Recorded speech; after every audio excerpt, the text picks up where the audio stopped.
Est-ce que la trottinette électrique, c'est pratique, dangereux, cool, écolo? Ça fait qu'une dizaine d'années qu'on se pose ces questions. Mais est-ce que vous saviez que la première date de 1910? 1916 précisément. On peut lire dans un journal londonien qu'une patinette à moteur va aussi vite qu'un taxi. Ça s'appelle l'autopède et c'est un gros flop. Alors il faut attendre jusqu'aux années 2010 pour que la trotte débarque dans les grandes villes en libre service, et là, magie, tout le monde s'y met. Ce qui roule, c'est que c'est un véhicule super mobile, silencieux et bien moins coûteux qu'un scooter ou un vélo électrique. Alors, vous êtes pour ou contre ? Une trotte électrique, c'est toujours un pot d'échappement en moins. Et si on peut réduire la pollution de l'air en ville, eh ben on va pas se priver.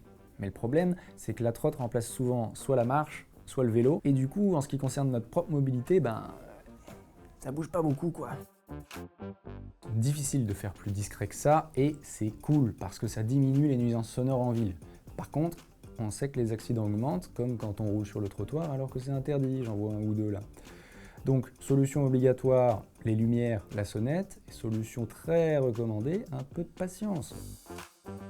C'est un vrai véhicule accessible. Aujourd'hui, on peut trouver une trottinette électrique pour 200 € et même moins.